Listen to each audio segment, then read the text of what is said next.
네, 뒤에 유인물 있습니다. 다 가져와서 앉아주시면 감사하겠습니다.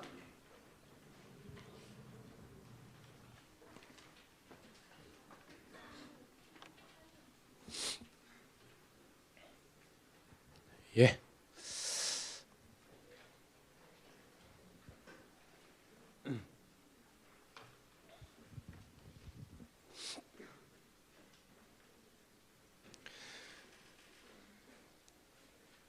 네, 좋습니다. 지금 믿음의 경주 시리즈 계속 하고 있습니다. 오늘 벌써 5번째 시간인데요. 예, 또 지난주에 우리 도경 지사님께서 말씀을 너무 은혜롭게 잘 전해 주셨습니다. 믿음의 경주 시리즈의 모티브가 되는 성경 구절이죠. 한번 다 같이 읽고 시작해 볼까요? 자, 히브리서 12장 1절입니다. 시작.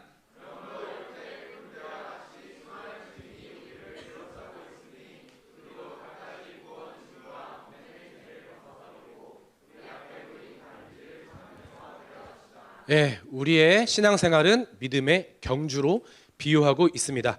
이제는 다 아시겠죠? 신앙의 경주에서 가장 중요한 것은 뭐다? 완주입니다. 완주. 항상 끝까지 하는 게 중요합니다. 우리 지난주에 도경 집사님도 여리고성에 어떤 균열이 가기 시작한 건 아니다. 끝까지 돌았을 때 여리고성이 무너지는 걸 보고 경험할 수 있었다. 끝까지가 중요하다. 예, 항상 끝까지가 중요합니다. 지금 대학생들 무슨 기간이에요? 중간고사 기간입니다. 시험 끝까지 포기하시면 안 돼요. 네, 벌써 자체 방학 모드 들어가신 분이 없기를 축복합니다. 다이어트. 아니, 안 한다고 말했으면 상관이 없지만 한다고 말했으면 끝까지 하는 게 중요해요. 잠깐 빠졌다가 늘어난 건 소용이 없어요. 끝까지 하는 게 중요합니다. 우리의 신앙생활은 하루 이틀 하는 게 아니고 끝까지 하는 게 중요해요. 완주가 중요합니다. 우리 좌우에 계신 분들에게 이렇게 축복합시다. 우리 끝까지 달립시다. 결승선 딱 도착했는데 걔 왔어 이랬는데 없으면 너무 슬플 것 같아요. 우리 끝까지 달려야 되는 거예요. 그러나 누가 끝까지 달릴 수 있냐면 매일매일 그 경주가 즐거운 사람, 달리는 비법을 알고 있는 사람. 그래서 여기에 구름대와 같이 수많은 증인들이 우리에게 치열업 하고 응원도 하지만 각자 자신들이 달렸던 그 달리기의 비법 하나씩 알려주었다고 했습니다. 이제 다 아시겠죠? 아브라함은 무엇을 붙잡고 달렸다? 그렇습니다. 하나님이 주신 약속. 자손이 별처럼 많아질 거야. 어마어마한 약속을 붙잡고 달렸어요. 요셉은요? 꿈. 너의 꿈이 뭐야? 할 때 꿈이 아닙니다. 하나님이 주시는 민족과 열방을 구원하겠다는 꿈이었어요. 모세는 무엇을 붙잡고 달렸죠? 정체성. 이거는 역시 하나님이 너와 함께 할 거야라는 그 거룩하고 구별된 정체성을 붙잡고 달렸습니다. 여호수아는 어떤가요? 그렇죠. 하나님의 그 말씀을 주야로 묵상하고 순종했을 때 끝까지 달릴 수 있었습니다. 그럼 오늘 바톤을 이어받은 5번째 인물 사무엘의 필살기는 무엇일까요? 1번 영어, 2번 일렉. 아니죠? 굳이 또 골라주시네요. 사무엘의 필살기는 제목에 나와 있습니다. 뭐라고요? 수염. 그게 왜 필살기야? 좀 깎으면서 관리해. 알겠죠? 1907을 위한 엄청난 순종. 누가 보면 주인공인 적에서 살. 빨리 정리하죠. 사무엘의 필살기는 써보세요. 잘 들었다. 네. 다른 성경 인물에 비해서 굉장히 싱겁습니다. 여기서 지금 제 목소리가 안 들리는 분은 손 들어주세요. 없죠? 우리는 누구나 듣는 건 할 수 있습니다. 그러나 뭘 어떻게 들었길래 이게 그 어마어마한 믿음의 경주와 관련이 있는지 지금부터 잘 들어보세요. 사무엘의 경주 속으로 떠나보도록 하겠습니다. 제일 첫 번째로 사무엘이 태어났을 때의 출생의 배경이 되는 시대를 보여줄 수 있는 구절을 준비했습니다. 안 듣는 시대. 제가 읽고 여러분들 읽겠습니다. 엘리의 아들들은 행실이 나빴다. 그들은 주님을 무시하였다.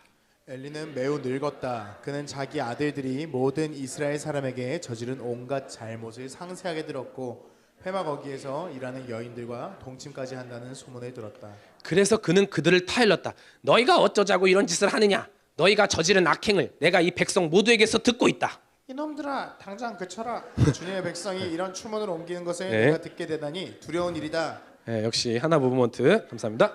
사람끼리 죄를 지으면 하나님이 중재하여 주시겠지만 사람이 주님께 죄를 지으면 누가 변호해 주겠느냐? 아버지가 이렇게 꾸짖어도 그들은 아버지의 말을 듣지 않았다. 주님께서 이미 그들을 죽이려고 하셨기 때문이다. 한편 어린 사무엘은 커갈수록 주님과 사람들에게 더욱 사랑을 받았다. 그렇습니다. 지금 사무엘이 출생했을 때 이 시대를 어떤 시대라고 할까요? 혹시 아시는 분 있나요? 예, 여기 나와 있죠? 사사 시대입니다. 예, 사사 시대는요, 우리가 지난주에 도경 집사님이 말씀을 전해주셨지만 이 전 시대는 어마어마했습니다. 이름하여 여호수아 세대가 있던 시대예요. 예, 광야에서 기적을 밥 먹듯이 경험했고요. 가나안 땅 요단강 집단적으로 순종하여 건넜고요. 하나님 말씀 순종했더니 여리고성이 무너지는 것을 경험했습니다. 모든 것이 완벽했어요. 12개의 땅으로 지파를 척척척 하고 레위인들이 그 땅에 석석석석 이렇게 지내면서 하나님의 말씀을 다운로드 받아서 풀어내는 그런 국가였습니다. 하나님의 나라 완성. 짜잔. 국민 있죠? 영토 있죠? 레위인들을 통한 하나님의 주권이 풀어주는 국가, 하나님이 원했던 나라였습니다. 성경이 여호수아 세대에서 끝날 수도 있었다라는 거예요. 그러나 여호수아 세대에 치명적인 약점이 있는데 다음 세대에게 신앙이 전수되지 않았어요. 여호수아가 죽고 여호수아와 함께 기적을 경험한 세대들도 다 죽고 나서는 이제는 여호와를 알지 못하는 시대가 일어나기 시작하는데 사사 시대를 뭐라 그럴까요? 한마디로 여러분 사사는 뭐예요? 16이 아니죠. 네, 상민이가 조용하게 16 이러는데 사사는 히브리어로 샤파트, 재판관이라는 뜻입니다. 뭔 말이에요? 그 나라의 그 수많은 민족의 백성들 중에 재판관을 할 사람이 없어. 하나님의 기준이 없어. 사사들이 출현할 수밖에 없는 시대라는 거예요. 개판이었다는 거죠. 사사 시대의 그 핵심 문장을 사사기 21장 25절이 가리키고 있는데요. 거기 성경 구절 나와 있죠? 사사기의 주제라고 할 수 있습니다. 같이 읽어보겠습니다. 시작.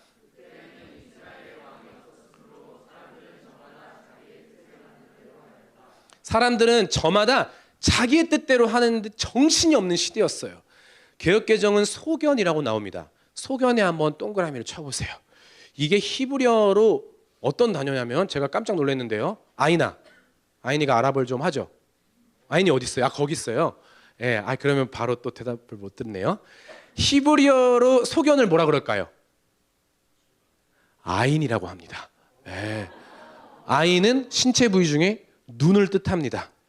무슨 말을 하는 거냐면 자신들이 선택받은 민족인 거는 알아. 왜? 부정할 수 없는 홍해를 건너고 요단강을 건넌 역사는 있어. 종교적 제의도 있고 제사장도 있고 장막도 있어. 제사도 지내. 그래서 입으로는 하나님의 백성이라고 자처하지만 실제 삶을 까보면 내가 눈에 보이는 걸 좋아하는 그것을 따라 살아간다는 거예요. 요즘 말로 하면 주말에 예배를 드리지 않는 건 아니야. 그러나 월화수목금토의 삶을 따져보면 내 눈에 보이는 성공, 명예, 외모, 소확행들을 따라가는 것이 이 사사시대였다는 거죠. 그러니까 하나님을 진짜 예배하는 사람은 없었다라는 거예요. 거기에 사사시대의 사이클이라고 나오죠. 어떻게 시작해요? 이스라엘의 죄. 이스라엘 백성들이 먼저 하나님을 떠납니다. 우상을 섬겨요. 그러면은 당연히 영빨도 없죠. 하나님의 임재가 떠나갔는데 뭘 싸울 수가 있겠어요. 뭐 굳이 하나님 이방을 들어쓰지 않으셔도 이방 민족은 단순히 알아봅니다. 쟤네들 쪼렙이네. 그냥 가서 무찔러야겠다. 이방의 압제가 시작돼요. 그러면 싹싹 빌고 막 도와달라고 합니다. 그럼 우리 마음 약하신 하나님께서 사사를 쫙 보냅니다. 그럼 평화의 시기가 찾아와요. 이렇게 끝내면 좋을 텐데 문제는 뭡니까? 또 이스라엘이 하나님을 먼저 떠나는 것입니다. 이 시대에서 가장 불쌍하고 고통을 겪는 인물은 누구일까요? 1번.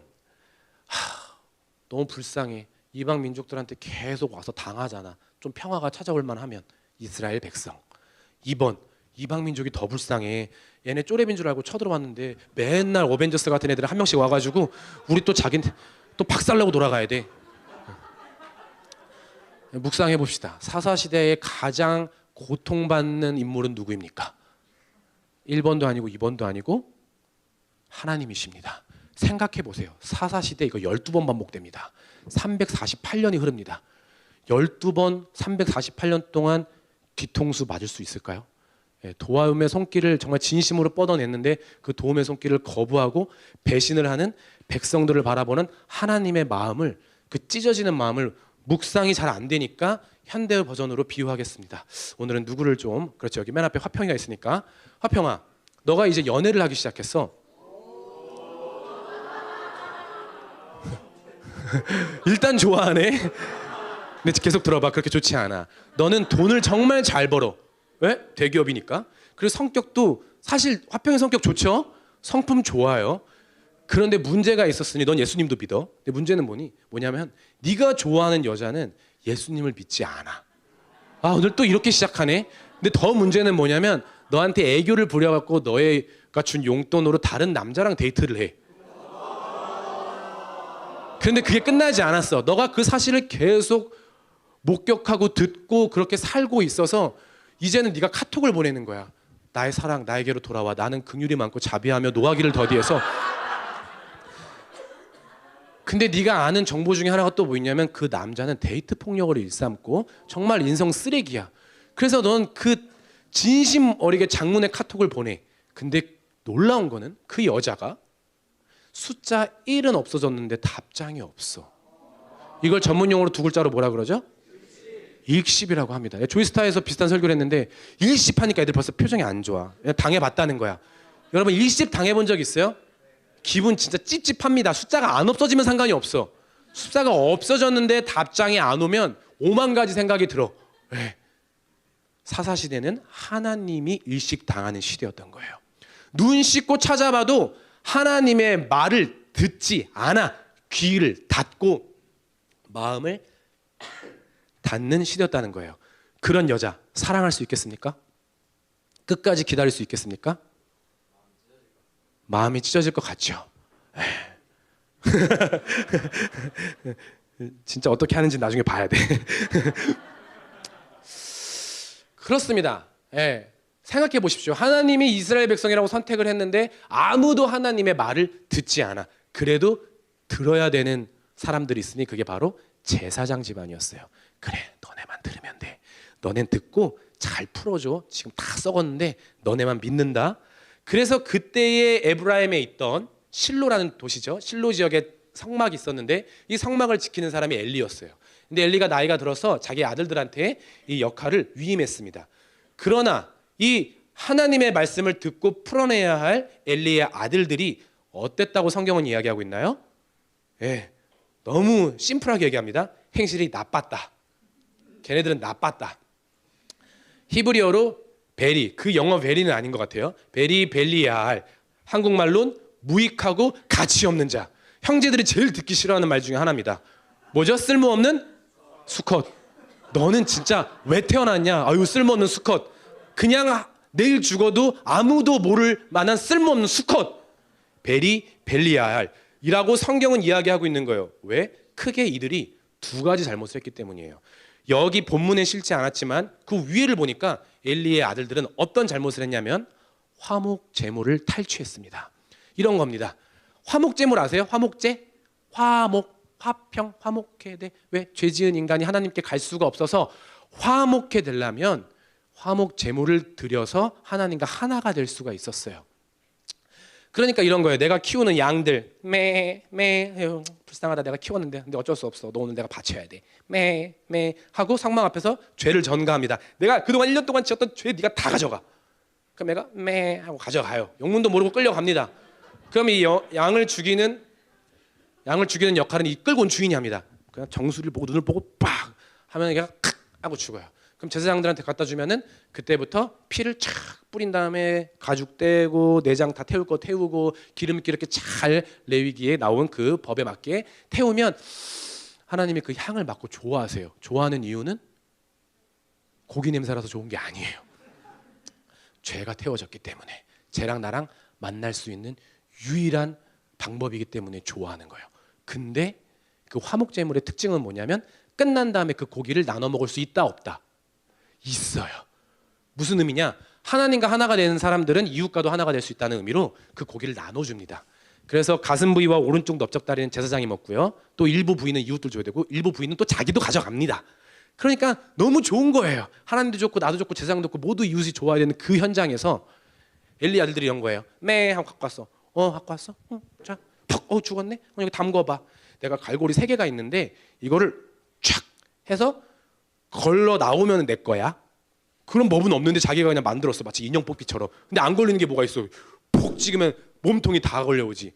자기가 다 먹겠다라는 거야. 이제 이거 내 거. 항정살, 가브리살, 뭐 넓적다리, 뭐 살치살 다 내 거야. 하나님 마음이 너무 아파. 왜요?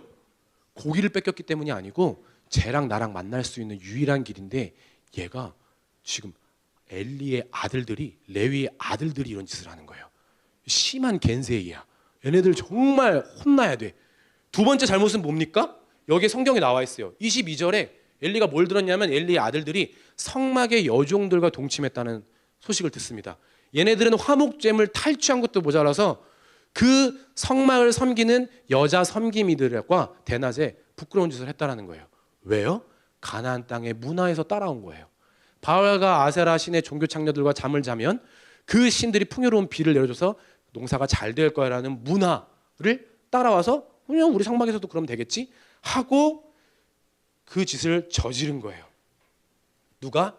그러지 말아야 할 제일 하나님의 기준대로 살아야 할 레위의 아들들이 그 일을 했다라는 겁니다. 성경은 아주 심플하게 얘기하고 있습니다. 왜 그런 일을 했냐? 12절에 그들은 주님을 무시하였다.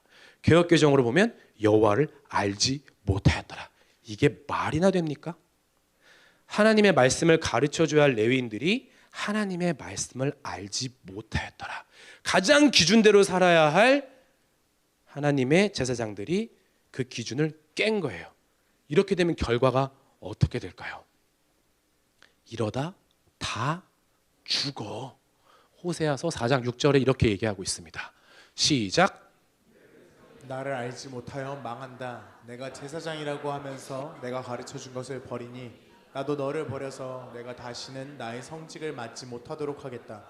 내 하나님의 율법을 내가 마음에 두지 않으니 나도 내 아들 딸들을 마음에 두지 않겠다. 아주 유명한 구절입니다. 너희가 나를 아는 지식이 없어서 망하는도다. 우리가 망하는 이유는 힘이 없어서, 밥을 못 먹어서, 돈이 없어서, 경쟁에서 져서가 아니고 여호와를 아는 지식이 없으면 우리의 삶은 망하게 되어 있는 거예요. 성경이 이야기하고 있는 거예요. 그러나 레위인들이 하나님을 알지 못했어요. 이러면 이제 어떻게 될까요? 제가 어린 시절 했던 그 과학 실험을 응용한 게임 중에 이런 게 있어요. 종이컵 전화기로 전달하기 게임. 뭔지 알아요? 종이컵이랑 실 달아 놓으면은 그게 나름 옆에 있는 사람한테도 들리대. 가까운 거리면. 그러면 이제 1번 사람이 뭐 솜사탕 하면 그대로 전화합니다. 솜사탕. 솜사탕. 4번이 솜사탕 하면은 정답. 거기는 집단 통과. 1점 받는 거예요. 그런데 갑자기 그게 떠오르는 거예요. 무슨 말이냐면 1번 주자인 레위인들부터 막 살아. 막 살아. 막 살라고 정답 막 살아. 이러면 냈다 그냥 헬인 거예요. 한 사람의 역할을 하지 않으니까 모두가 망하는 사망의 길로 가는 거예요. 하나님의 말씀이 기준이 세워지지를 않으니까 그냥 영향받는 백성들은 따라오게 되어 있는 거예요. 무슨 말을 하고 싶은 거냐면 지금 대한민국의 현 주소가 사사시대와 다르지 않습니다. 대한민국 정말 왜 이렇게까지 됐을까요? 우리나라의 교회가 왜 세워졌는지 알아요? 하나님이 우리나라에 왜 십자가를 새겨줬는지 아세요? 하나님의 말씀과 기준대로 살라고. 우리나라의 헌법을, 우리나라의 그 미래를 하나님의 말씀과 기준대로 정립하고 싶었어요. 그래서 우리는 정말 하나님의 은혜로 살게 된 민족이에요. 그러나 점점 교회가 빛을 잃고 진리를 잃고 힘을 잃어가고 있는 것만 같습니다. 동성애의 목소리는 갈수록 높아지고 낙태 찬성의 목소리는 이제 너무 자연스러운 거야라는 소식은 알려드린 지 꽤 돼서 이건 너무 공경을 합니다. 그러나 제가 들은 왜 이렇게까지 됐을까의 최근 소식은 뭐냐면 지난달에 우리 도경 집사님이 거룩한 성회 때 발표한 것처럼 마약이라는 게 굉장히 깊숙이 들어왔습니다. 일예를 얘기하는 겁니다. 어떤 한 군인이 점심시간에 밥을 먹고 알딸딸하대요. 그래서 조사해보니까 점심시간에 마약을 먹은 거예요. 그 조사해보니까 군대리아에 그냥 반입한 마약을 타가지고 먹은 거예요. 그냥 군대에 반입이 돼요. 쉽게. 어떤 한 고등학생이 그냥 인터넷을 쳐가지고 버섯을 재배해서 매일 먹었답니다. 그 버섯은 황각버섯이었어요. 알고 그렇게 재배하고 먹은 거예요. 초등학교 앞에 어떤 아저씨가 풍선껌을 팔기 시작했답니다. 왜요? 그 풍선껌 안에 마약을 넣어가지고. 그래서 못 모르는 초등학생들이 마약에 중독이 됐다고 합니다. 왜 이렇게까지 해요? 지만 그러면 되지? 그러니까 정말 일말의 공공성까지도 지금 다 없어지고 있어요. 도덕적 양심, 부의 풍요에 취하다 못해 이제 더 취할 거 없나 하다가 손을 대기 시작한 게 마약이라는 게 일예라는 거예요. 무슨 말입니까? 교회의 책임이 클 수 있습니다. 진리의 목소리가, 그러지 않아야 된다고 말하는 목소리가, 그 삶이 사라져야 되는 크리스천이티가 이 한국에 약해지고 있기 때문에 미국과 영국을 그대로 따라가고 있는 상황이라는 것입니다. 대한민국은 사사시대와 별로 다르지 않게 흘러가고 있습니다. 정말 심각한 문제는 엘리의 아들들을 누군가는 잡아줬어야 된다는 거예요. 누가 잡아줬어야 되죠? 아버지가 했어야 됩니다. 여기 성경을 보니까요, 엘리가 또 소문 수집은 얼마나 잘하는지 아들에 관한 소문을 들었다는 표현은 4번 나옵니다. 한번 보세요. 22절부터. 온갖 잘못을 상세하게 들었고 소문을 들었다. 모두에게서 듣고 있다. 24절. 옮기는 것을 내가 듣게 되다니. 엘리는 아들에 관한 소문을 많이는 들었을지언정 하나님의 음성을 듣지 않았습니다. 하나님의 말을 듣지 않았다는 거예요. 그게 어디 나와 있습니까? 제가 본문이 너무 길어서 싫지는 않았지만 2장 27절부터 36절까지 하나님의 사람이 나와요. 누군지 몰라요. 천사인지 뭔지 몰라요. 근데 와가지고 엘리한테 그대로 얘기해 줍니다. 내가 원래는 너 평생 그 제사장 집안으로 세우려고 했는데 마음 바뀌었어. 너는 그냥 망할 거야. 니네 집안은 망할 거야. 그 두 아들 있지, 홈느와 비느하스, 두 아들은 한 날 죽을 거야. 그리고 너도 죽을 거야. 간신히 비느하스의 아이가 이렇게 태어나긴 하는데 걔는 눈이 멀고 걔네 집안까지 다 망할 거야. 결국 너네 집안은 다 망할 거야 라고 길게 썼어요. 들었어요? 안 들었어요? 엘리가 들었어요. 그런데 어떻게 교육을 합니까? 25절도 보면 누가 변호해 주겠느냐? 끝. 너 하나님 앞에 회개해야 돼. 화목 제물은 네가 다시 드려야 돼. 그리고 사람들 앞에 회개해야 돼. 그리고 네가 잘못했던 거 다 복구해놓고 너는 이제 해임이야. 너 잘못한 거야. 라는 교육이 없이 그냥 말 들은 걸 갖고 화만 낸 거예요. 아버지가 그렇게 꾸짖으니까 25절에 엘리의 아들들이 어떻게 나옵니까? 아버지의 말을 듣지 않았다. 듣지 않을 정도만 말한 거예요. 무슨 이야기를 하고 있는 것입니까? 여러분, 듣는 것은 내가 실행까지 옮겨야지 듣는 거다 아니다. 상혁아, 물 좀 떠와. 네라고 한번 해볼까요? 네, 저렇게 해놓고 물을 떠오지 않으면 상혁의 말을 들은 걸까요? 안 들어 처먹은 걸까요? 우리 어른들이 얘기합니다. 실행까지 옮기지 않으면 제 말 진짜 안 들어 처먹네 라고 얘기를 해요. 한국말이 웃기죠? 아니야 지금 아니야 아니야 진짜 아니야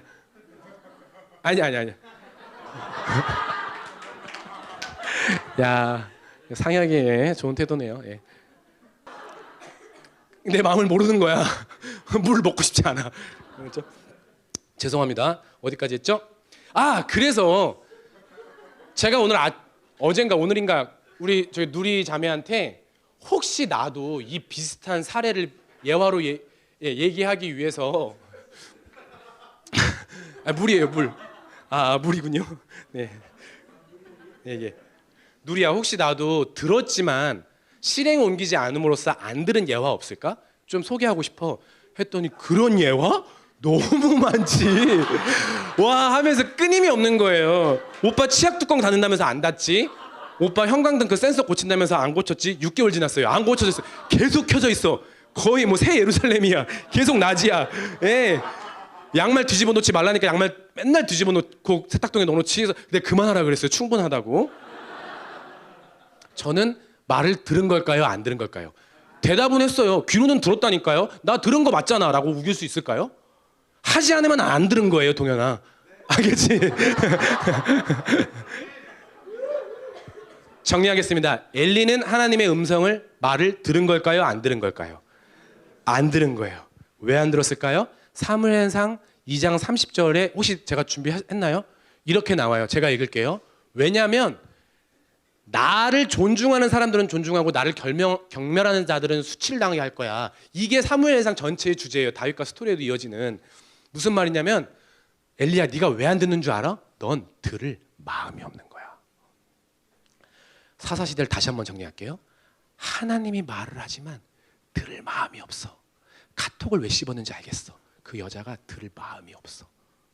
그걸 아는 것처럼 하나님이 이스라엘을 바라볼 때 제사장이고 일반 백성이고 뭐고 들을 마음이 없는 게 하나님의 마음을 너무 아프게 하는 거예요. 출애굽기 19장 5, 6절 우리가 챈트를 다 외웁니다. 홍해를 건너고 하나님의 부푼 기대를 낳는 그 언약. 세계가 다 내게 속하였나니 너희가 내 말을 잘 듣고 내 언약을 지키면 빠바바바바바밤 너희는 모든 민족 중에서 내 소유가 되겠고 너희가 내게 대하여 제사장 나라가 되며 거룩한 백성이 되리라.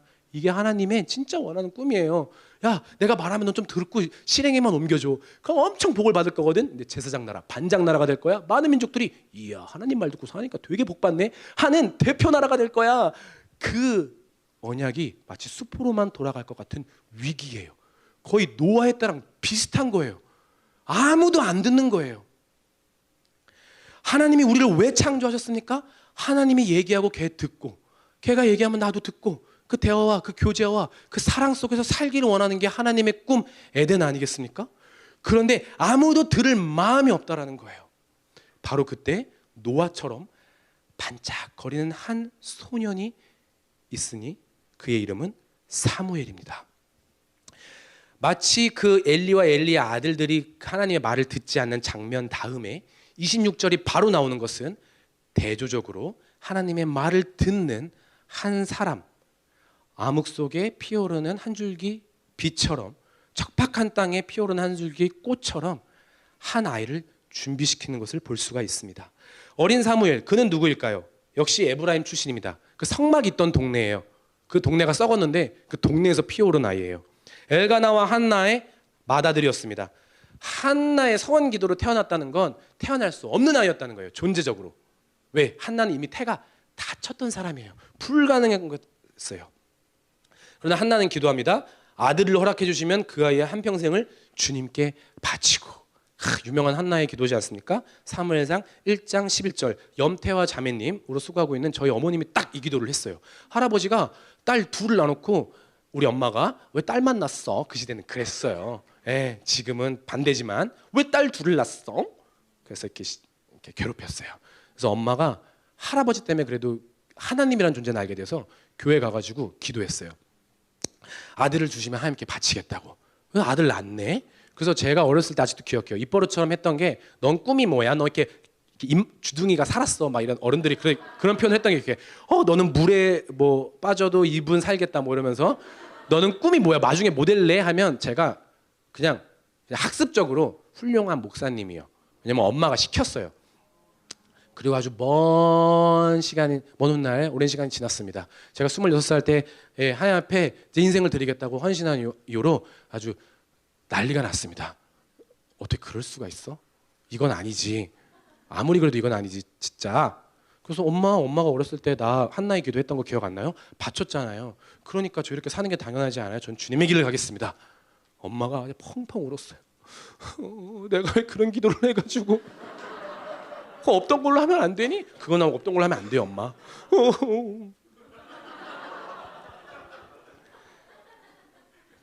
들린 대로 행하시리라. 한나가 사무엘을 바치는 게 쉬웠을까요? 어려웠을까요? 시대상을 생각해보면 쉽지 않았어요. 그냥 그랬다는 거죠 하고 하나님을 존중하지 않는 태도를 보일 수 있어요. 바치지 않을 수도 있어요. 아이는 주셨네요. 땡큐 하고 돌이킬 수 있어요. 왜냐? 사무엘이 성막에 바쳐진 건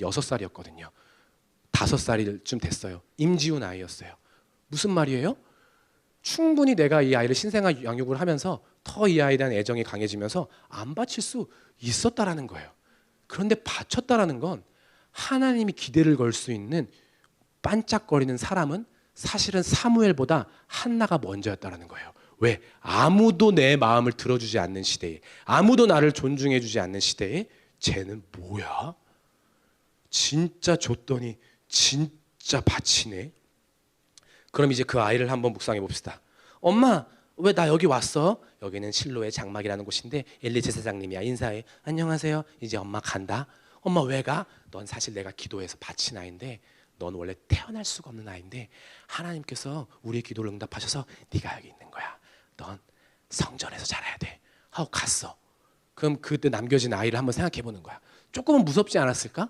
근데 엄마의 신앙이 이 아이에게 DNA처럼 박힌 거야. 왜? 하나님이 좋은 분이실 것 같아. 눈으로 보는 건 뭐야? 하나님의 율법이 막 선포되는 현장. 그리고 사람들이 웬일인지 뭐 1년에 한 번 제물들 갖고 와갖고 제사 드리는 현장을 몸으로 익히는 사람이 바로 사무엘이었어요. 여호수아 세대랑은 달라요. 기적을 경험하지 않았어요. 광야에서 만나와 메추라기를 경험하지 않았어요. 뭐 여리고성이 무너지는 걸 경험하지 않았어요. 그런데 성전이 좋았어요. 그곳에 있는 게 좋았어요. 하나님의 성막에서 자라는 게 너무 좋았어요. 거기서 뛰놀고 거기서 제사하고 뭐 엘리의 아들들 교육을 잘못 시켰지만 엘리가 다른 건 다 잘했거든요. 엘리한테 교육도 잘 배우고 그러면서 훌륭한 신앙 교육. 하나님은 소중한 분이셔. 하나님은 함부로 할 수 있는 분이 아니셔. 하나님 뭔가 높은 분이셔. 그것을 신앙 교육이라고 하는데 우리들 중에서도 되게 그런 어른 세대의 신앙 교육을 잘 배운 청년들이 있어요. 막 헌금하라고 하면은 갑자기 막 돈을 다리미로 다리고 뭐 막 감 생기면은 막 이거 뭐 목사님 전도사님 먼저 막 막 그런 태도를 보이는 그 사람들이 있어요. 그건 뭐냐면 하나님과 하나님의 사람들을 소중하게 여기는 그 신앙 교육이 있었다라는 거예요. 죄송한데 에어컨 좀 틀 수 있을까요? 그 좀 예. 혹시 추우세요? 추우면 말씀해 주세요. 그냥 말씀만 해주세요. 듣지는 않을 거예요.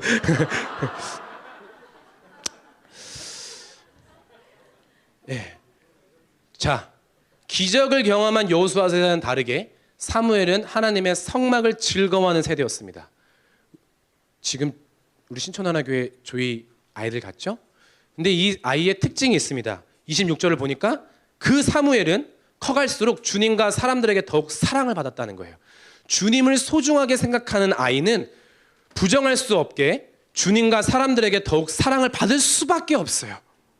하나님과 사람들을 화목하게 하는 제사장 역할을 앞으로 제대로 할 것에 대한 암시를 가리키는 구절이에요. 이것이 사무엘의 앞으로의 신앙을 보여줍니다. 저는 지금부터 사무엘의 그 앞으로의 신앙생활을 보여주는 드라마와 같은 한 장면을 소개할까 합니다. 떡잎부터 볼 수 있는 아주 결정적인 장면이고요. 사무엘의 믿음의 경주를 완주할 수 있었던 가장 강력한 무기가 장착된 장면입니다. 듣는 아이. 교독하겠습니다. 어린 사무엘이 엘리 곁에서 주님을 섬기고 있을 때이다. 그때에는 주님께서 말씀을 해주시는 일이 드물었고 환상도 자주 나타나지 않았다. 어느 날 밤 엘리가 잠자리에 누워 있을 때였다. 그는 이미 눈이 어두워져서 잘 볼 수가 없었다. 사무엘은 하나님의 궤가 있는 주님의 성전에서 잠자리에 누워 있었다.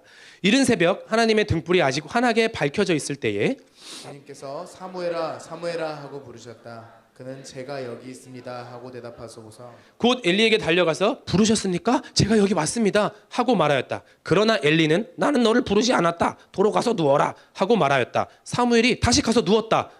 사무엘은 그에게 하나도 숨기지 않고 모든 것을 말하였다. 엘리가 말하였다.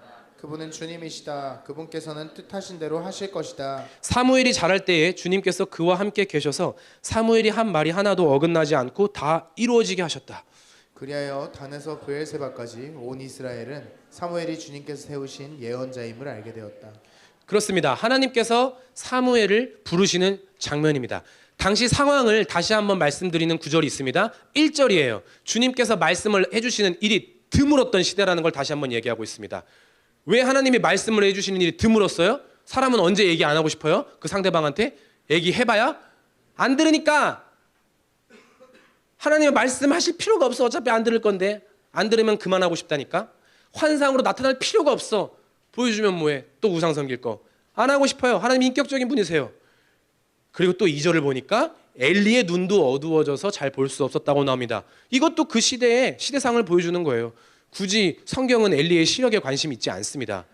다만 제사장들이 분별력을 잃었고 하나님의 말을 듣지 않았다라는 것을 보여주는 거예요.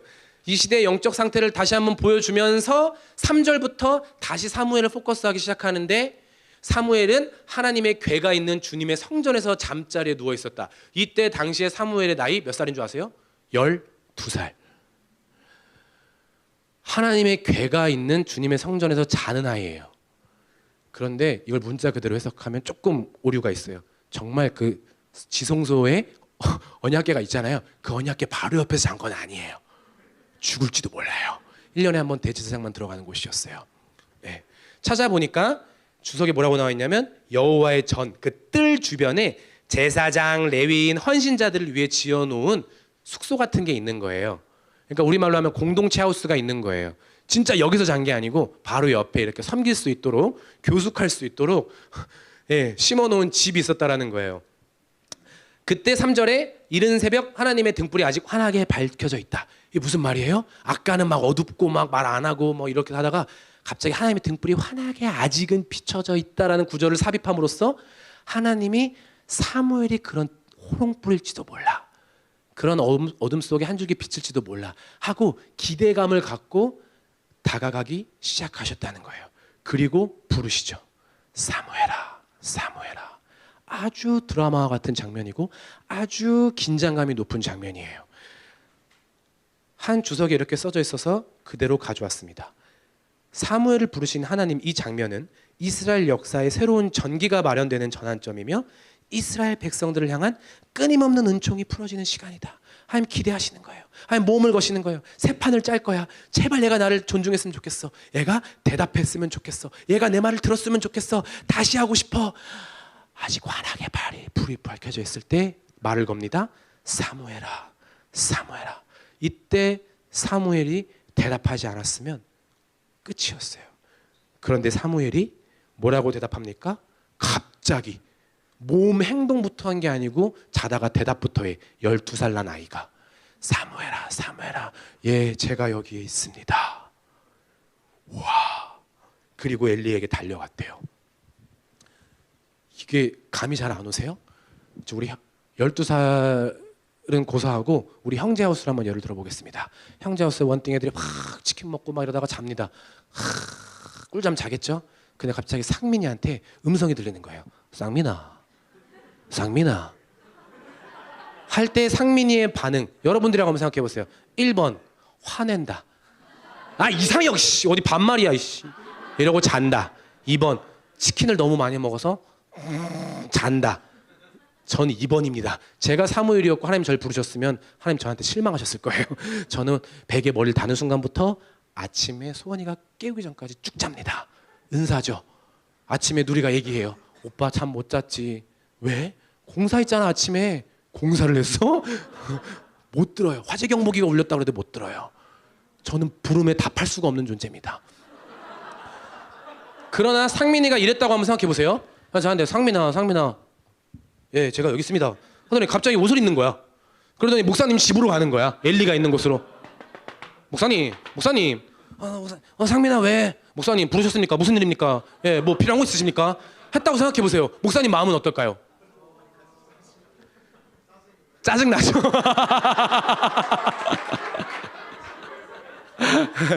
그 감동은 나중에 찾아올 거야. 아니 새벽에 미쳤다고 남의 문을 열어. 제가 목사님 부르신 걸 들었어요. 그러면은 어떻게 내가 잘 아는 병원이 있는데 소개시켜줘야 될 거예요. 그러니까 이거 우리가 너무 지금 막 그냥 감각 없이 읽는데 이거 아주 놀라운 장면이에요. 사무엘 12살 난 아이예요. 그냥 하나님의 그 교회 근처에 있는 그 공동체 하우스 집 뭔지 하는 그 집에서 자는데 사무엘아, 사무엘아, 네 제가 여기 있습니다. 엘리님 부르셨습니까? 엘리님 뭐 필요한 거 없으세요? 이거는요 하루아침에 이렇게 된 게 아니에요. 무의식적으로 지배할 정도면요 평소에도 사무엘의 태도는 뭐냐면 나를 부르고 나에게 말을 건네는 사람의 그 말을 들어야 한다. 그리고 실행에까지 옮겨야 한다라는 그 삶의 태도가 장착된 사람이 사무엘이었다는 걸 볼 수 있었어요. 한 번은 목사님께서 이렇게 사무실에 출근하는데 기분이 좋으신 거예요. 왜 좋으세요? 야, 책상이 깨끗해. 근데 토요일이 아니야. 주중인데 왜 사무엘 책상이 아니지? 사무실 책상이 왜 깨끗해? 그러더니 이거 걔가 청소한 거야. 응? 그 로디가 로디 이렇게 청소한 거야. 그래서 오 그렇구나. 어이 자식 청소 잘하네. 청소를 잘하는 게 아니지. 얘가 요즘 상태가 좋은 거야. 왜 이렇게 말씀하셨을까요? 그냥 청소를 잘했다고 하면 되지. 옛 어른들이 그런 말을 합니다. 하나를 보면 뭘 난다? 열을 난다. 사무엘의 그 엘리에게 가는 태도 속에서 하나님이 입꼬리가 올라갔을 거예요. 와, 어떻게 엘리를 찾아가고 한 번에 나를 못 찾아오냐? 아니요. 그 태도를 보고 끝난 거예요. 엘리는 그래도 말은 제대로 해줍니다. 나 안 불렀어. 가. 두 번째 가는 거 더 힘들어요. 상민아. 아씨 이번에 가면 진짜 목사님 진짜 짜증날 거, 사모님도 짜증날 것 같은데 이건 진짜 어려운 거야. 근데 두 번째 갔다는 거는 아니죠. 부르신 거 맞죠? 혹시 엘리님이 부르신 거면 어떡해요? 혹시 제 도움이 필요하신 거면 어떡해요? 세 번째까지 시험 문제 나왔죠? 세 번째까지 갑니다. 그리고 엘리가 이렇게 얘기합니다. 나 아니고 하나님일 수도 있으니까 하나님인 것 같. 네, 제가 여기 있습니다. 주님의 종이 듣고 있습니다라고 해라. 말은 제대로 가르쳐 준다니까. 그러니까 사무엘이 너무 친해졌어요. 죄송합니다. 버릇돼가지고 5절에 가니까 곧 동그라미, 달려가서 동그라미. 이런 어떤 그런 뭐랄까요, 생동감을 주는 단어를 우리가 무시하면 안 돼요. 곧 달려갔다는 거예요. 그리고 네 번째에서는 어떻게 얘기합니까? 하나님이 말씀하자마자 쓰세요. 사무엘상 3장 10절입니다. 여기에 빠졌잖아요. 사무엘이 이 대사를 했기 때문에 그냥 점수를 폭포수와 같이 딴 거예요. 써보겠습니다. 말씀하십시오. 주님의 종이 듣고 있습니다. 이 암흑의 시대에, 이 사사 시대에, 이 하나님의 마음을 듣지 않는 일십의 시대에 하나님의 마음을 시원케 해드리는 고백이 있으니 주님 말씀하십시오. 주님의 종이 듣고 있습니다. 자기를 주님의 종으로 표현했다는 건 다 순종하겠다라는 거예요. 하나님이 여러분들을 부르십니다. 오늘도 부르십니다. 무슨 말씀을 하실지 모르겠습니다. 그러나 하나님이 여러분들의 마음에 노크할 때 말씀하십시오. 주님의 종이 듣고 있습니다라고 대답하는 세대가 이곳 가운데 일어날지어다. 이게 사무엘이 믿음의 경주를 할 수 있었던 무기였다라는 거예요. 자, 하나님이 말씀하십니다. 그래? 나 진짜 말해도 돼? 예. 진짜 말해도 돼? 아무도 안 듣는데 진짜 말해도 돼? 진짜 말할게. 내가 엘리한테 예언했던 그거 있잖아. 그대로 된다고 가서 전해. 우와, 1번 미션부터 너무 어려워. 아무리 엘리가 엘리의 아들들을 잘못 교육시켜도 엘리는 엘리야. 한나의 기도를 들어주고 나를 교육시켜준 엘리님에게 가서 그 있잖아요, 엘리님, 그 하나님의 사자가 한번 와가지고 집안이 망할 거라 그랬죠. 그랬지. 그거 그대로 될지어다. 쉬워요, 어려워요? 어려워요. 내적으로 엄청난 갈등을 했을지도 몰라요. 안 돼. 내용을 들어보니까 이건 거의 호러급이야. 그리고 더욱 심각한 건 뭔지 아세요? 이 예언이 있고 나서 실제로 홈노와 비느하스가 한 날에 전쟁에서 죽고 그 소식을 들은 엘리가 자빠져갖고 목 부러졌고 죽는데요. 15년 뒤에 일어난 일입니다. 무슨 말이냐면 이 얘기 한 번 하고 15년 동안 사무엘을 괴로울지도 몰라요. 왜? 홈노랑 비느하스가 오는 거야. 야, 우리 아빠한테 뭐라 그랬다고? 엘리도 기분이 나쁠 수가 있어. 뭐?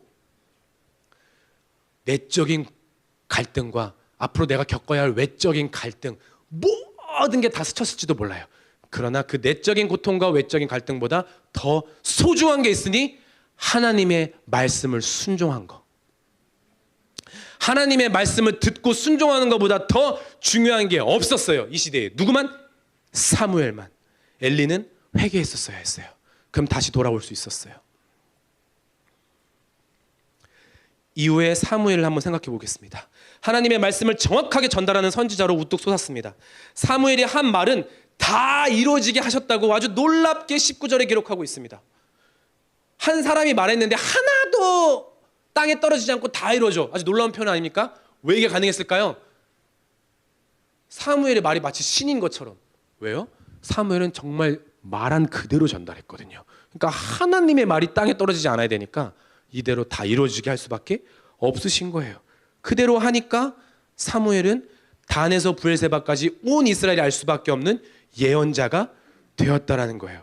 그리고 15년 뒤 전쟁에서 홈노와 비나스가 죽고 그 엘리님이 돌아가셨을 때 사무엘이 어떤 생각을 했을까요?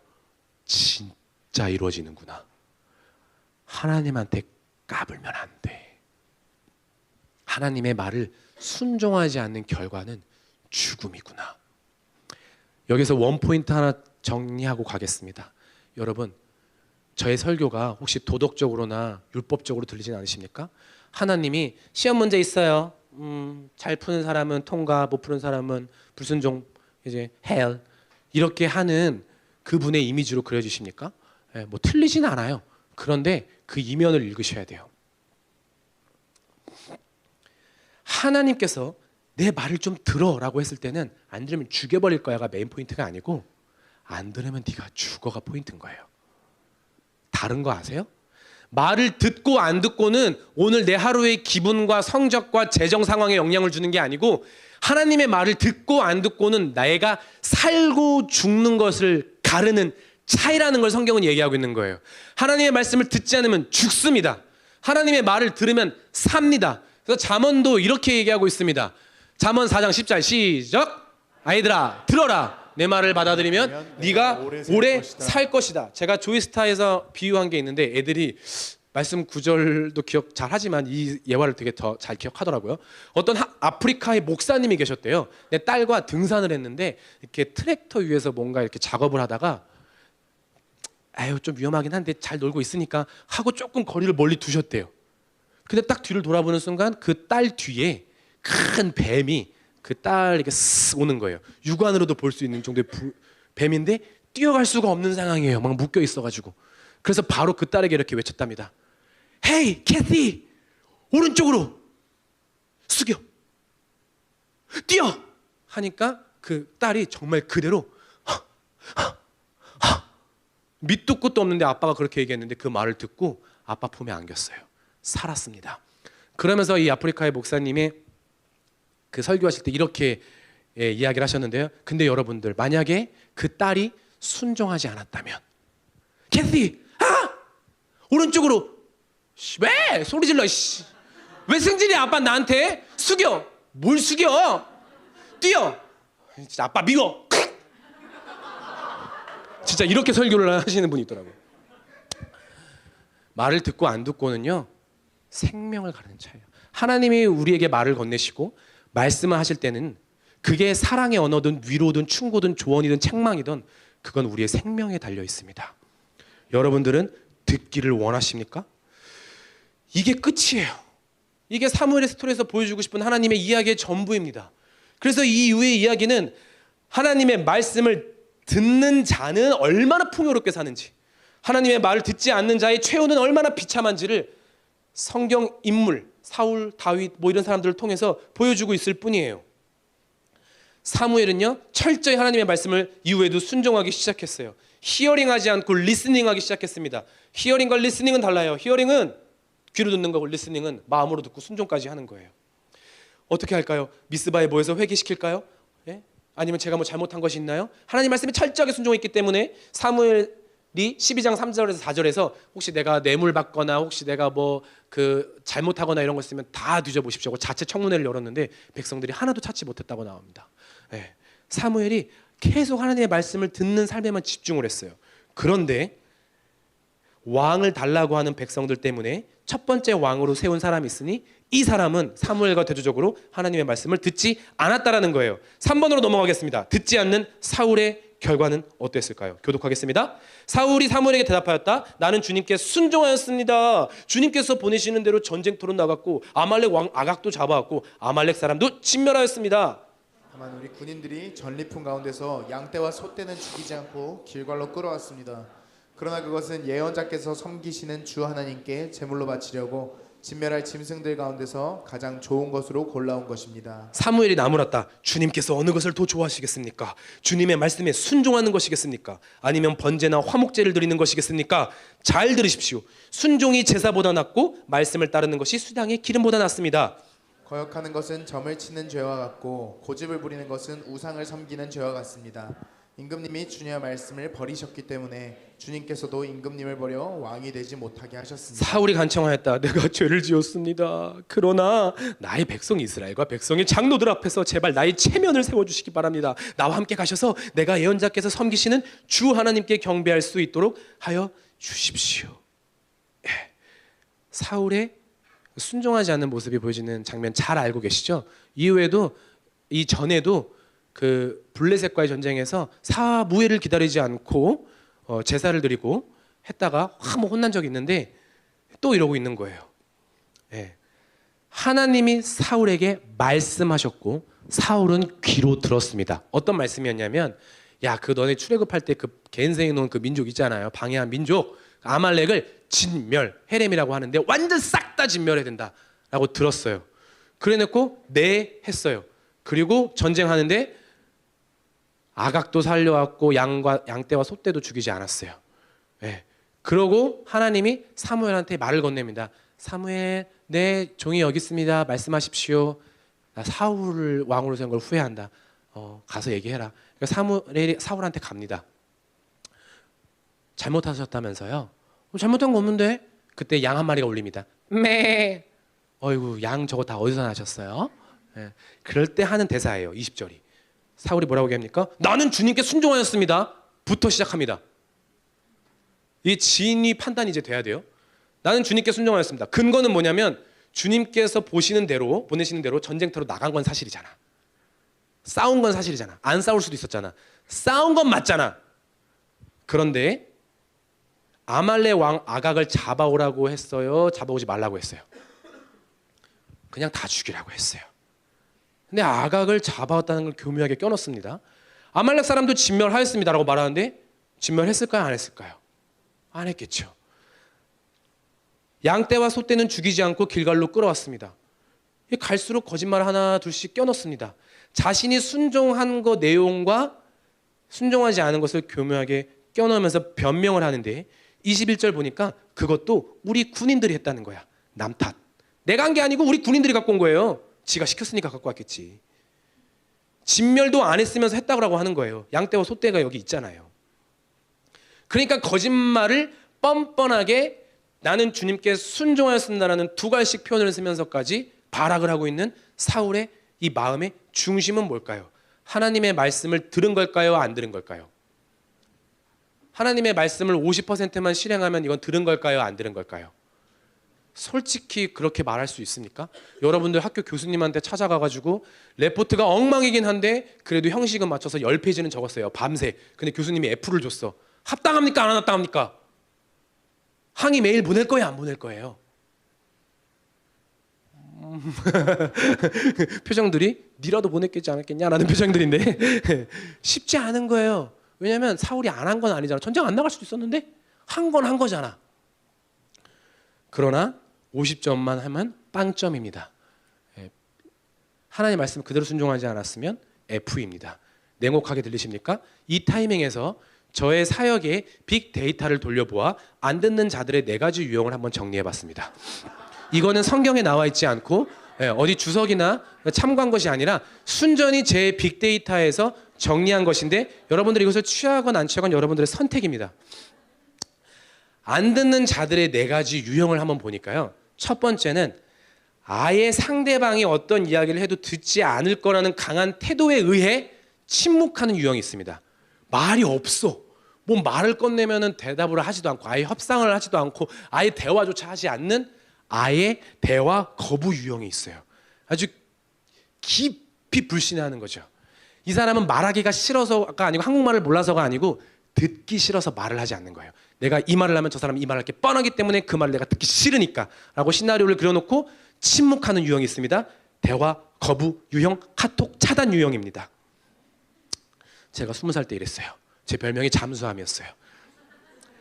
두 번째, 듣기는 들어. 왜냐면 이렇게 반응을 하거든. 아 그래요?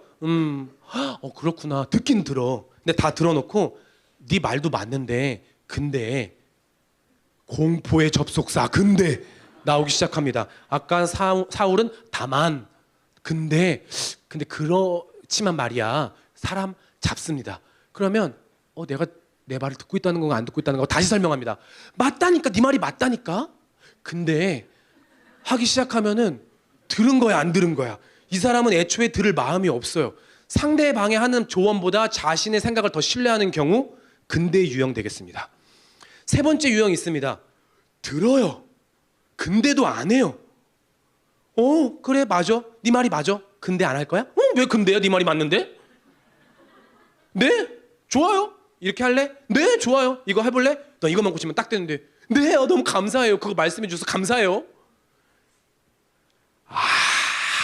아무 변화가 없어. 실행에 옮기지 않는 유형이 있습니다. 맹목적 대답 유형. 예, 실행하지 않는 유형이에요. 실행에 옮길 생각이 없어요. 근데 마지막은 좀 헷갈립니다. 이 사람은 근데도 안 해요. 실행에도 옮깁니다. 네 하고 실행에 옮겨요. 와, 이 정도만 되면 한 80점 90점 가지 않습니까? 근데 이 사람의 특징은 뭐냐면 안 듣는 자들의 유형이에요. 듣는 자들도 많아요. 안 듣는 자들의 네 번째 유형. 이 유형 뭐냐? 실행에 옮기긴 하지만 말만 들은 거야. 그러니까 누리야 뭐라고? 치약 뚜껑 닫으라고. 병균 생긴다고. 그럼 그 워딩만 들은 거야. 알았어? 네, 근데 안 할 거야? 순종할 거야? 치약 뚜껑 닫았어. 근데 나오면서 변기 뚜껑을 안 닫는 거야. 뭐야? 그럼 말을 들은 거야? 안 들은 거야? 난 들었다고 우길 수 있지. 왜냐면 치약 뚜껑 닫으라고 그랬지 하고 변기 뚜껑 닫으란 말은 안 했잖아. 우길 수 있어요? 없어요? 있죠? 이거 되게 헷갈리는 유형입니다. 반타작 유형. 거기까지 유형입니다. 실행에 옮기는 거는 맞는데 그 말은 들었으나 그 이면에 그 상대방의 마음을 듣지 않았어요. 관심이 사실 없는 거야. 실행에 옮긴 자기 자신이 뿌듯하지 왜 이 말을 했을까? 저 상대방의 말에 별로 관심이 없어요. 그래서 아무리 죽었다 깨어나도 반타작밖에 할 수가 없어요. 정리하겠습니다. 대화 거부 유형이나 근대 유형이나 실행하지 않는 유형이나 반타작 유형이나 결론이 있는데 하나님보다 자신이 더 소중해서 듣지 않는 거예요. 안 듣는 건 똑같은 거예요. 왜? 제 말대로 했다간 내가 죽을 것 같아. 이걸 내가 놓았다간 죽을 것 같아. 안 듣는 거예요.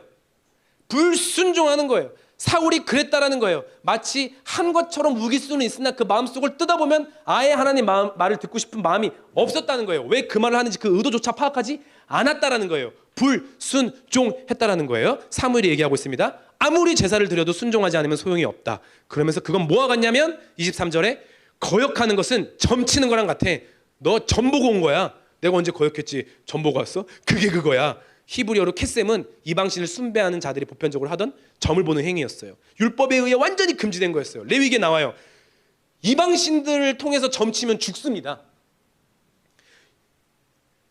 그리고 고집을 부리는 것은 우상을 섬기는 것과 같다. 너는 나 외에 우상을 섬기지 말라. 10계명에 나오지 않습니까? 이거 우상 섬기면 죽습니다. 불순종의 결과는 죽는 거라고 다시 거듭 이야기하고 있는 거예요. 사무엘이. 불순종의 결과는 뭐라고요? 죽음입니다. 창세기 2장 17절 이후로 우리는 이 불순종의 죄에 빠져 있는 거예요. 그러나 너가 이 선악을 알게 하는 나무 열매만은 먹지 말라. 먹으면 반드시 죽으리라. 그런 게 어디 있어? 들었으나 먹으면 안 들은 거예요. 그럼 죽은 거예요. 사울도 선악과 문제를 해결하지 못한 거예요. 하나님의 말을 듣지 않는 사람들은 다 자기가 옳은 거예요. 사무엘상 13장에 이렇게 나와요. 만약에 사울님 명령을 어기지 않았으면 진짜 왕으로 끝까지 세울 거였어요. 사울의 후손으로 예수님이 나올 수도 있었다라는 얘기를 하는 거예요. 그러나 이제 왕도 될 수 없고 이 사람은 이제 비참하게 죽을 수밖에 없다는 얘기를 해주는 이유는 뭐냐면 지금이라도 돌이키라고. 그러나 돌이키지 않습니다. 사울의 간청을 보십시오. 30절에 내가 죄를 지었습니다. 여기까지는 잘하는데 나의 백성 이스라엘과 백성 장로들 앞에서 체면을 세워주십시오. 여기서 주목해야 할 만한 단어 나의 백성 앞에서 나의 체면을 세워주시기 바랍니다. 나밖에 없는 사람은 듣지 않습니다. 듣는 것 같으나 듣지 않습니다. 죄의 고백이 정치적 목적 때문이었고 여호와께 대한 경배는 자신의 명예 때문이었다는 거죠. 사울과 다르게 사무엘은 이 사건 이후로 어떻게 했을까요? 이렇게 되었어요. 바로 다음에 이어지는 9절입니다. 시작. 주님께서 사무엘에게 말씀하셨다. 사울이 다시는 이스라엘을 다스리지 못하도록 내가 이미 그를 버렸는데 너는 언제까지 사울 때문에 괴로워할 것이냐. 너는 어서 뿔병에 기름을 채워가지고 길 떠나 베들레헴 사람 이새에게로 가거라. 내가 이미 그의 아들 가운데서 왕이 될 사람을 한 명 골라 놓았다. 지금 누가 괴로워해요? 사무엘이 괴로워합니다. 하나님의 말을 워딩으로만 듣는 사람들은 괴로워하지 않아요. 아, 사울한테 전할 거 다 전했다. 넌 뒤졌다 이제. 하나님 속 시원하세요? 다 전달하고 왔습니다. 근데 사무엘이 이제 순종하다가 하나님의 마음을 읽기 시작했어. 진짜 하나님이 원하는 걸 읽어내려가기 시작했다는 거예요. 성경에 뭐라고 나와요? 사무엘이 괴로워요. 저거 하나님 마음 진짜 아닌데, 저 사울한테 기회 주는 건데, 사울이 알아들어야 되는데, 아, 하나님 얼마나 괴로울까? 아니, 나 안 괴로워. 사무엘 괴롭잖아요. 그만해. 그만하라니까.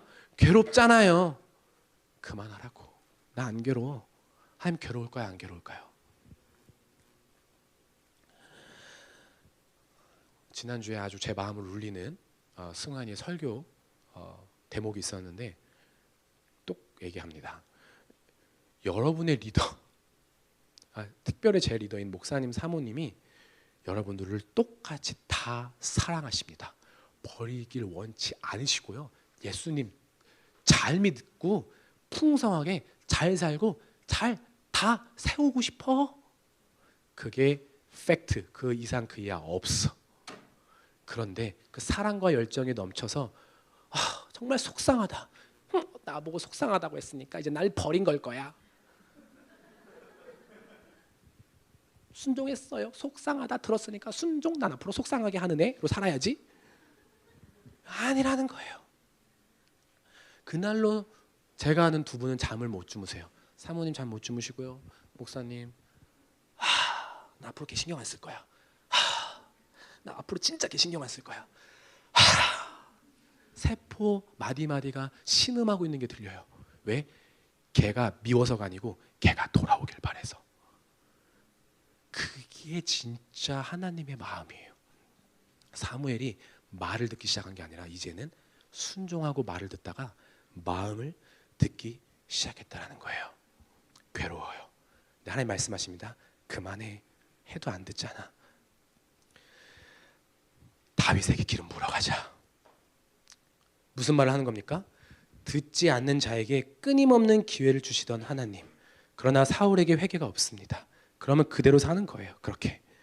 그러나 사무엘은 하나님의 말씀을 듣다가 친밀감이 높아지는 축복을 누립니다. 이제 하나님은 모든 사역을 사무엘과 함께 하십니다. 여러분, 다윗에게 기름 붓는 장면으로 가겠습니다. 이거 우리가 늘 익숙하게 아는 스토리인데요. 여기에는 어마어마한 비밀이 숨어 있습니다. 하나님이 사무엘과 함께 다윗에게 기름 부으러 갑니다. 우리 하나님은 누구를 기름 부을 때 어떤 사람이 필요하지 않습니다. 하나님은 아브라함에게도 찾아가셨고 모세도 솔로 플레이 하실 수 있어요. 찾아가실 수 있어요.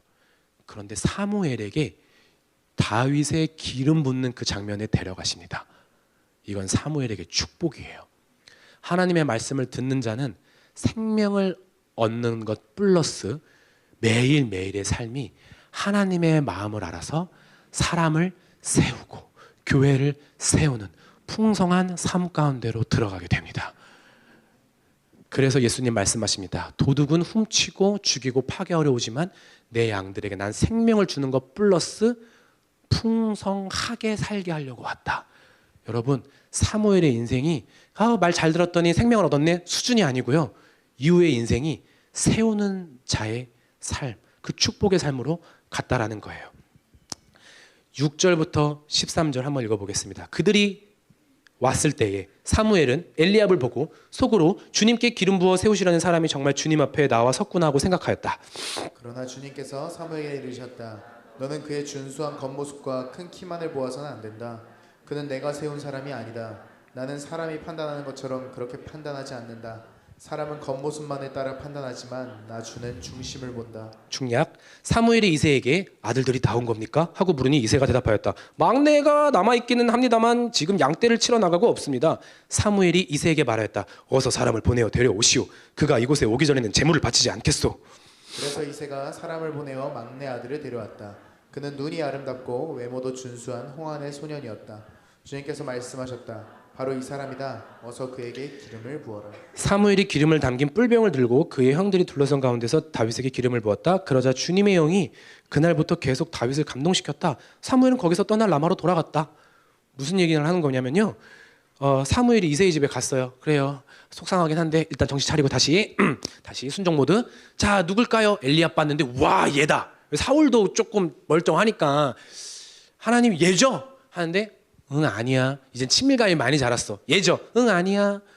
아, 얘인 것 같은데 막 사무엘이 이제 막 대화도 시전하고 막 그래요. 하나님한테. 그런데 사무엘이 틀려요. 아, 뭐 친밀감이 자랐고 뭐 마음까지 읽었다면서 뭐 이렇게 또 틀려? 위로가 되지 않아요? 나도 틀릴 수 있다 없다? 있다. 그럼 어떻게 하면 된다? 또 물어보면 된다. 우린 죽을 때까지 내가 갖고 있는 생각이 틀릴 수가 있어요. 사무엘이 마음을 읽는 선지자가 되었는데 이 바닥에 와서 또 실수를 합니다. 얘죠? 아니야. 얘죠. 그럼 또 들으면 돼요. 하나님이 속마음을 얘기합니다. 야, 걔 키 되게 크다, 멋있다. 근데 난 중심 봐. 중심. 나를 존중하는 자는 날 존중하고 날 경멸하는 자는 경멸할 거야. 나를 존중하는 그 마음을 찾아. 나는 그 마음. 틀렸습니다. 사무엘이 나이 체면 이런 거 없어. 알겠습니다. 다 온 겁니까? 막내 아들 데려오시오. 혹시 걔가 아닐까? 하고 데려왔는데 사실 12절 말씀을 묵상하는 처음 저는 시험에 들었습니다. 왜냐하면 그렇게 말씀해놓고 이새가 막내 아들을 데려오니까 그는 눈이 아름답고 외모도 준수한 홍안의 소년이었다. 뭐 중심 보신다면서 결국 다 아름다운 놈만 뽑는구나. 역시 이스라엘의 왕은 잘생기고 봐야 돼. 에이, 내가 사역하는 건 은혜네. 이게 절망에 빠질 게 아니고 되게 큰 은혜네. 나는 준수하지도 않는데. 아니라고 말해주는 사람이 없기에 더 슬픕니다. 준수하죠.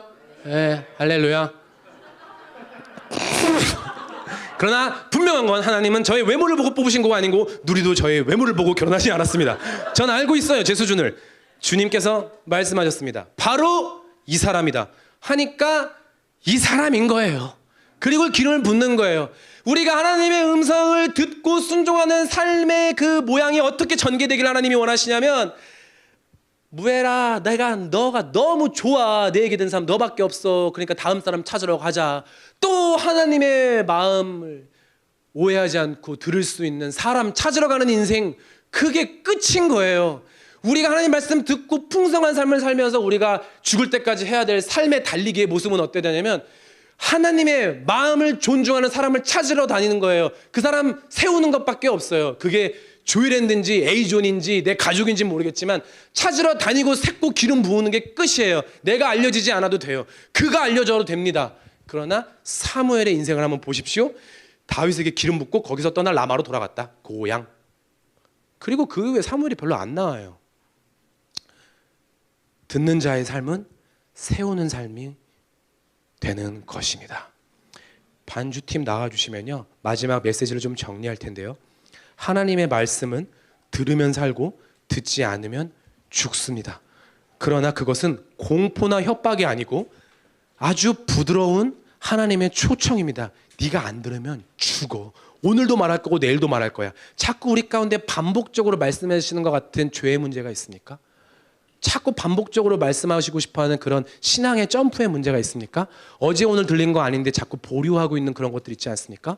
하나님 여러분 살리기를 원하세요. 들으셔야 됩니다. 실행에 옮기시길 원해야 됩니다. 아니, 그 이면에 나를 얼마나 사랑하면은 시간 투자하고 에너지 투자하고 입 아픈데 계속 투자해서 말씀을 하는지 그 사랑의 수고를 들을 줄 알아야 합니다. 듣는 사람들은 어떻게 삽니까? 너무 축복이에요. 왜요? 하나님의 마음을 갖고 살아가는데 걸릴 게 없어. 우상에 빠질 게 없어. 그냥 내 거 퍼주게 살아있어. 내가 그냥 가진 거 다 해서 쟤를 세우게 되어 있어. 그게 끝인 거예요. 그런데도 아직도 하나님의 말씀을 들으라는 이 설교가 여러분들에게 강압이나 율법적으로 들리시는 분이 있으십니까? 그렇다면 오늘 제가 여러분들에게 이야기해주고 싶은 것이 있습니다. 우리는 언제 하나님의 말씀을 듣고 싶어 하냐면, 죄인이라 하나님이 좋은 분이라는 계시가 있어야 돼요. 하나님이 어떤 분인지를 알아야 듣고 싶어요. 그분에 대한 신뢰가 있으면 자꾸 듣고 싶어. 무슨 얘기 하실까? 하나님은 어떤 분이십니까? 내 말을 들어줘 라고 말하는 분이기 이전에 우리의 말을 듣고 계시는 분이었어요. 그가 먼저 들었기 때문에 생긴 스토리였어요. 한나의 기도를 들으셨어요. 태가 닫혀져 있었다니까요. 생물학적으로 불가능했지만 하나님이 먼저 들으셨어요. 우리의 작은 신음까지도 하나님이 먼저 들으십니다. 우주를 창조하신 분께서 티끌 같은 우리의 속마음을 궁금해하시는 이 신비를 여러분들 아신다면 우리는 그의 이야기가 듣고 싶을 거예요. 하나님이 우리의 이야기를 듣기 원하세요. 하나님이 우리와 말을 섞기를 원하세요. 왜요? 그게 우리를 창조한 목적이었거든요. 하나님이 우리를 궁금해하시고 우리와 사랑하기를 원하세요. 그 먼저 찾아오시는 주님의 사랑 앞에 푹 잠긴다면 우리는 그의 말이 너무 듣고 싶어서 안달나 할 거예요. 저희 교회에는 새싹 모임이라는 게 있어요. 그래도 섬기겠다고 손드는 대학생들 양육하는 모임이에요. 거기서 대단한 훈련 프로그램 돌리지 않아요. 목사님 사모님이 그 20대 애들 이야기를 들어줍니다. 정말 말도 안 되는 이야기들 많아요. 어른이 듣기에는 뭐 이런 걸로 고민해? 하는 이야기 되게 많아요. 근데 우리는 그게 너무 심각해서 웃다가 울다가 막 너무 막 헤비한 주제야. 근데 헤비한 주제인 것처럼 들어주세요. 근데 더 놀라운 건요, 새싹 모임 시즌 2가 됐는데요. 원래 시즌 2면은요 조교들이 이제 해야 돼요. 지웅이랑 승원이랑 기현이가 다음 새싹들을 가르쳐야 되는데 새싹 모임의 특징이 있는데 그 조교들이 빠집니다. 걔네들은 이제 줄기가 되어서 빠져요. 그럼 그 새싹을 또 누가 말을 섞어주냐면 목사님 사모님이 또 하겠다는 거예요. 시즌 2를. 진짜 이제 진짜 저희보다 더 생각 어린 애들인데 얘네랑 그 씨름을 또 하겠다고요?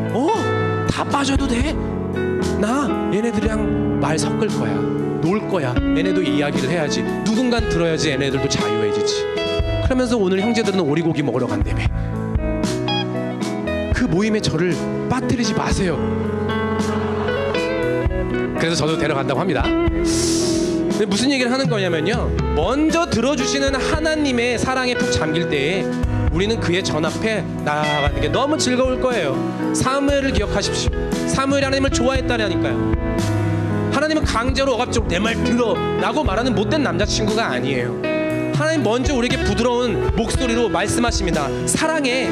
그런데 내가 너한테 말하고 싶은 게 있어. 이것만 하면 너 되게 자유할걸? 야, 이것만 네가 한번 바꾸면 되게 좋을 거야. 기다리고 있을게. 사랑해서 그래. 살리고 싶어서 그래. 하나님이 계속 우리에게 말을 건넨다라는 거예요. 하나님이 우리를 계속 사랑해서 말씀을 건네는 결정체가 예수님이십니다. 예수님이 우리의 음성을 듣기를 원하세요. 예수님이 어떤 분이십니까? 우리를 위하여 화목제물이 되신 분이세요. 십자가에서 죽으시고 내장과 가죽이 벗겨지는 희생제물이 되셨습니다.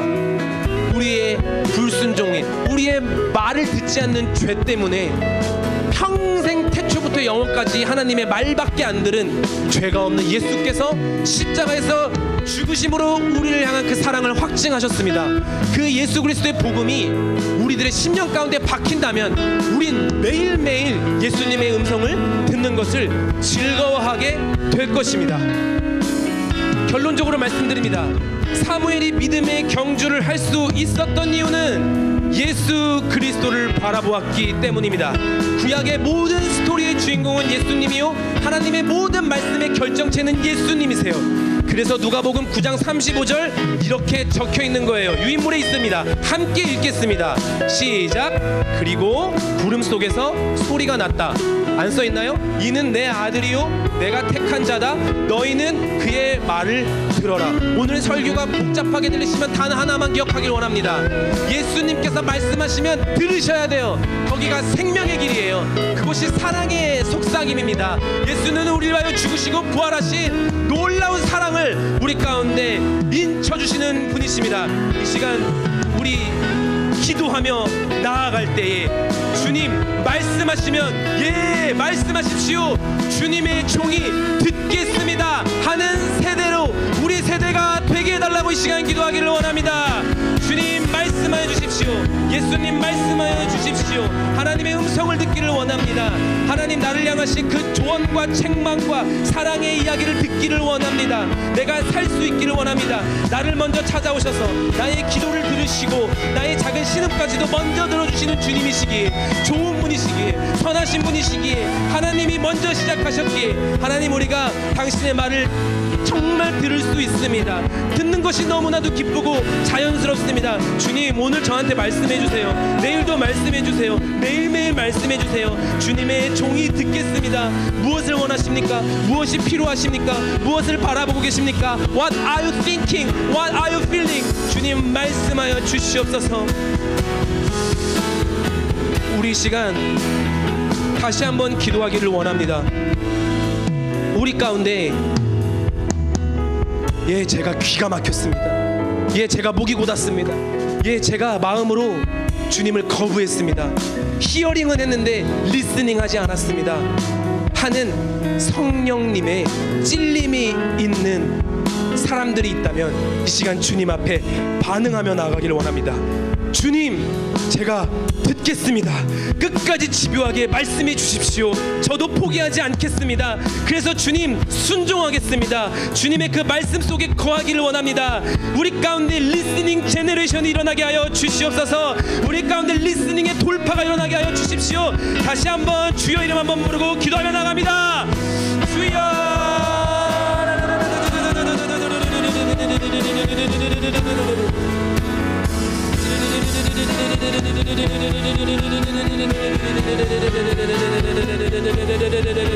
하나님 말씀하여 주십시오. 하나님 나의 고집을, 나의 거역하는 죄를 하나님 주님 앞에 내려놓기를 원합니다. 이 시간 돌아가기를 원합니다. 하나님 말씀하여 주십시오. 자꾸 반복적으로 넘어지고 말을 듣지 않고 마음에 담아두지 않는 제 이 불순종을 불쌍하게 여겨주셔서 십자가의 사랑과 부활의 능력에 적셔주셔서 하나님 이 죄인이 다시 한번 주님 앞에 돌아갈 수 있게 하여 주십시오. 반복적으로 넘어지는 죄에 빠져서 살기를 원하지 않습니다.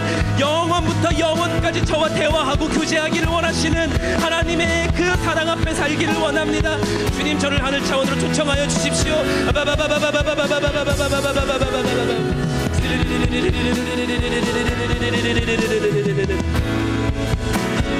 이 시간 마지막으로 한 가지 더 기도했으면 좋겠습니다. 주님, 우리가 세워야 할 다윗은 누구입니까? 이제 말씀해 주세요.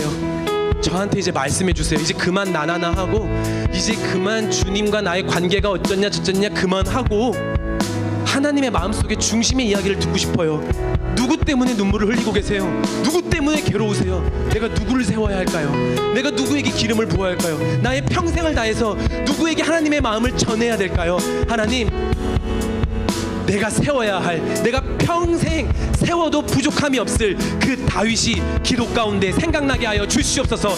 그래서 하나님의 마음으로 세우며 사랑하며 섬기게 하여 주시옵소서.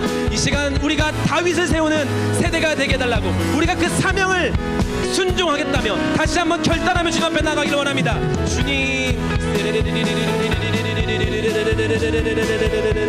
하나님 우리가 세우는 삶을 살기를 원합니다. 하나님 우리가 무너뜨리지 않기를 원합니다. 하나님 내가 나의 고집과 나의 거역으로 나의 셀을 무너뜨리기를 원하지 않습니다.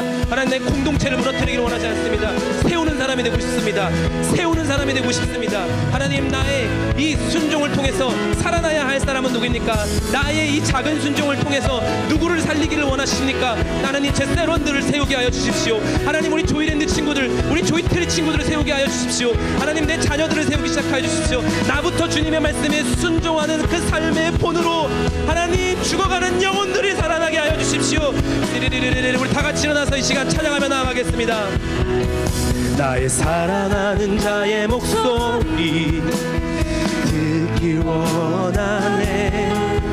나의 사랑, 나의 어여쁜 자야. 바위 틈은 밀한 곳에서 듣기 원하네. 부드러운 주님의, 다시 한번 고백합니다. 나의 사랑하는 자의 목소리, 나의 사랑하는 자의 목소리 듣길 원하. 말씀하십시오. 주님, 주님의 종이 여기 있습니다. 사랑 나의 어여쁜 자야, 바위 틈은 밀한 곳에서 듣길 원하네. 부드러운 주님의 나의 사랑, 나의 사랑, 나의 사랑, 나의 어여쁜 자야, 일어나 함께 가. 나의 사랑, 나의 사랑, 나의 사랑, 나의 어여쁜 자야, 일어나 함께. 나의 사랑, 나의 사랑, 나의 어여쁜 자라고 하나님께서 말씀하십니다. 아멘. 나의 사랑, 어여쁜 자야, 일어나 함께 가자. 나의 사랑, 나의 사랑, 나의 어여쁜 자야, 일어나 함께 가자. 나의 사랑, 나의 사랑, 나의 사랑, 나의 어여쁜 자야, 일어나 함께 가자. 나의 사랑, 나의 사랑, 나의 사랑, 나의 어여쁜 자야, 일어나 함께 가자. 오늘 너를 향한 내 마음은 이건데 들어볼래? 네가 일어났으면 좋겠어. 네가 주저앉고 네가 그 고통 속에 있고 너조차도 해결할 수 없는데 자꾸 해결해 보려고 아둥바둥하는 그 혼자 있는 그 상황을 내가 알고 있어.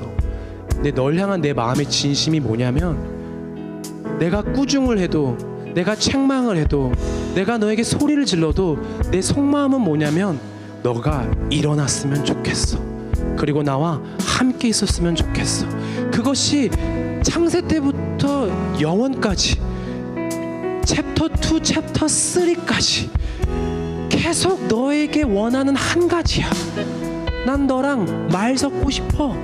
내가 얘기하면 너가 듣고, 너가 얘기하면 내가 듣고, 우리의 그 사랑의 깊이가 더 깊어졌으면 좋겠어. 주님이 말씀하시는 이 사랑의 초청을, 우리 신랑 되신 예수 그리스도의 그 사랑의 초청을 한 사람도 거부하지 않고, 차단하지 않고, 익십하지 않고 다 반응하며 주님 앞에 나아가게 하여 주시옵소서. 하나님, 말씀하여 주십시오. 종이 듣겠습니다. 그것이 말씀을 통독하고 큐티하는 가운데, 또 기도 중에, 또 나의 리더를 통해서, 또 나의 세런들을 통해서, 또 삶의 여러 채널을 통해서 말씀하실 때에 겸손하게 듣고 순종함으로 주님의 마음을 시원케 하고 그 풍성한 삶 가운데로 걸어가는 사랑하는 신촌하나교회 청년대학부 되게 하여 주시옵소서. 우리에게 끊임없이 말을 건네주시고 우리의 기도를 들어주시는 주님 찬양합니다. 감사하며 이 모든 기도 살아계신 예수님의 이름으로 함께 기도했습니다. 아멘.